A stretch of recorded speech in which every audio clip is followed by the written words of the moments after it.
Very. Hammer keeps on hitting into the covers. It's Lungi and Giddy. You want to do hits as well? Okay, cool. Lungi Ngidi, and we'll get your tweets later as the innings progresses.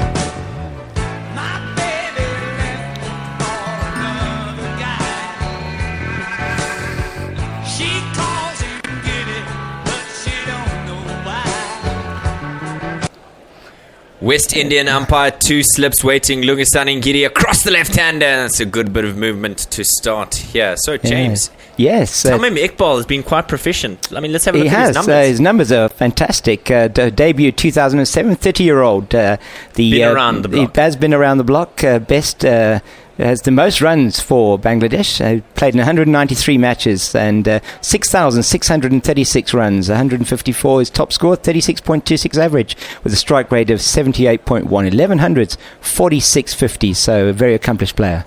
And we've got a tweet from Yoel. He says, Shalom from Jerusalem. Oh, wow. Right arm over the wicket, passing the West Indian umpire straighter this time and tucked away off the hips down to fine leg. They canter through for the first runs of the day. And Durban Oak, Woy Pom Pom says, good morning. Did I mention the football? Way hey, go Liverpool. And he's wearing a Liverpool jersey with his amazing YNWA, there we if go. I'm not mistaken. You never walk alone. Well, fortunately, he's not telling us already that we're doomed because Bangladesh have After scored the one first run. 2 balls, yeah. But it's nicely tucked off his hip there by Tamim down to fine leg. So it's going to be a conventional opening bowling partnership for South Africa today. Yeah, Lungi and Giddy with what one can only assume Kagiso Rabada, just to kind of return to normality after Imran Tahir picked up a wicket in the second ball of the game. Johnny Bairstow was his victim. Lungi and Giddy steaming in once again. It's right arm over the wicket, fuller this time, and he pushes at it, does Sumi Osaka, in hopes of getting off strike, but David Miller's lurking. Yes, indeed, as he wasn't on, he was not doing that on Thursday. Wicketkeeper. he was it for South Africa, and he asks, "By this, do you mean the match or the tournament?" Good question. We need clarity. If it's Woy Pom Pom, then it's now. Oh dear. So halfway through the first over, Lungi and Giddy, and across him, he's chopped it on, and it's gone right over the top of the stumps. And there's that was close. Oh boy, that was narrow. It was indeed very close to that to those stumps, as he got an under edge on that one, trying to force it through the offside by the looks of things. Wasn't wide enough for the shot, was it? Just a kitten's whisker away from the stumps, as good old Richie Benno would say. That coat of varnish that they should have put on, a bit more paint actually on the blue and white stumps that adorn all these matches. So Ravine says, so are we expecting any 4 runs? First boundary of the day?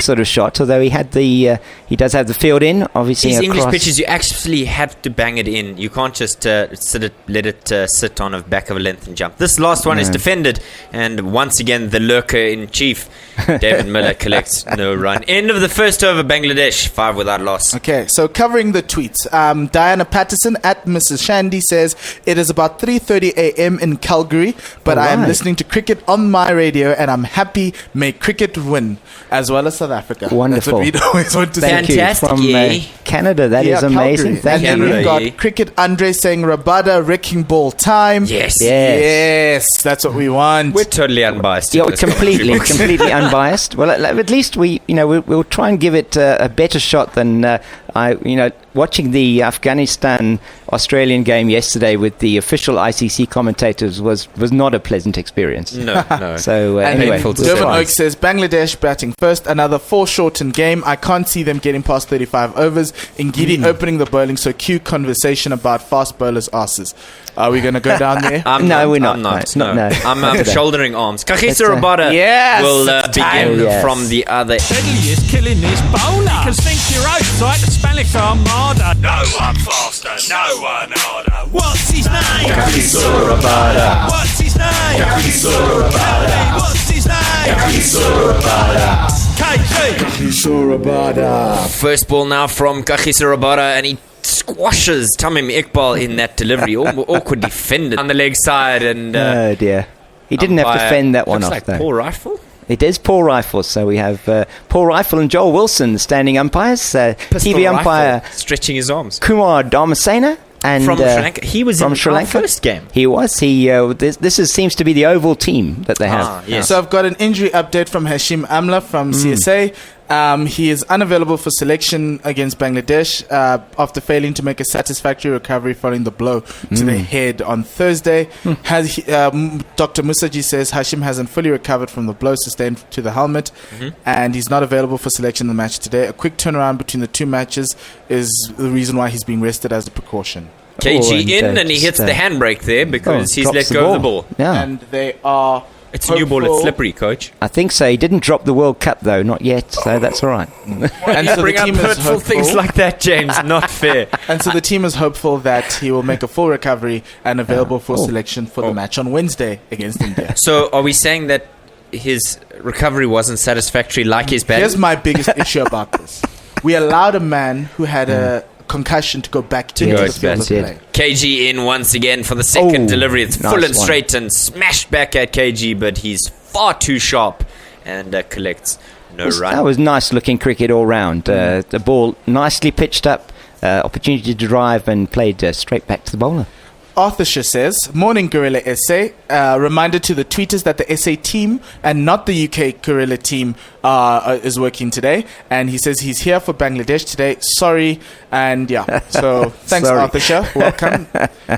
Oh dear. Right, now KG in once again and it's full and it's hit him on the pad, but they've gone up right behind the stumps. And I don't think Paul Pistol Rifle seems too concerned with that. Height is probably one concern, as well as pitching outside. Good shot. He kind of folded his front leg. It looked like he was, that guilty look that you have when the ball surprises you. KG in now, and it's a bouncer. And Quinton de Kock leaps high in the air and collects. One for the over, signals Joel Wilson from square leg, and Paul Rifle with some natty-looking sunglasses on there. I mean, West Indians shouldn't really comment about bouncers. They should just keep quiet because their history of bouncing others is just let a few go. Infamous. Especially when it's KG. Gorilla Cricket says, morning all. You can listen to Game 5 Bangladesh SA on GC Central, brought to you by our wonderful partners Gorilla SA, who will be hoping for victory after their humbling by our boys on Thursday. KG in once again, and it's tucked off his hip there, and he didn't quite know where that went. He thought it had a leading edge, but hit him on the hip. Just popped up, didn't it? Second. Yeah, Rassi van der Dussen coming in, him also popping in from square leg to pick that one up. Just popping in, old boy. Absolutely, jolly good from collect the ball. Let's talk strategy. Sure. If you're Faf, what are you telling the guys? Hit the deck. You've got to hit the deck hard. You've got to make use of the facilities, because I think South Africa... As in the bathroom or... No, the pitch. I think South Africa were too KG kind, in once again, and it's a big flash. Toe end of the bat, and it's gone to third man. I think, James, you should handle ball by ball. You think I should handle ball by... I can do that. I can colour in the lines, hopefully. That'll be great. So, and I'll come in with tweets. End of the second, and it's 7 without loss for Bangladesh. The end of the KG robot over. So Anis Mohammed, hi Anis, he says, what a sports weekend. Proteas lost, Sharks lost, Crusaders lost, Joshua lost, and let's hope the Proteas can salvage the weekend along with Liverpool. Fantastic boxing match. Ooh. I'm going into heavyweight boxing. Oh, you don't need a six-pack anymore. No. There we go. I mean, we saw Butterbean prove us wrong in that regard many moons ago, but fantastic boxing there. Coming back to South Africa's plan, I think they've got to use the pitch here. They've got to use the new ball. As in, Giddy is in to Tamim, so he took a single off the last ball of the previous over, and he just he plays at that one. A very nice line from Lungin Giddy, and there is no run. Ball gets this. You can't touch this. You can't touch this. Squared up fantastically. South Africa need to use the new ball to swing. I mean, that's what English conditions are synonymous for. Yeah, I just don't see much on offer there. I mean, you've got to pitch the ball up in England. It's not like South Africa where you can still get late movement. Fully agree. It's either got to be pitched up or you've got to bang it in really short to get these guys. You have to, but nothing just short of a length or in the slot, as this one is very nicely bowled on the line of the off stump, and Iqbal just defends into the leg side. Evil Scooters tweets in and says, happy Sunday, Gorilla SA. Hey. I'm flipping between the tennis, cycling, cricket tonight, so no scorecard writing me scorecard writing, me for the first time this tournament. Here's hoping for a match that actually lasts something close to a full length.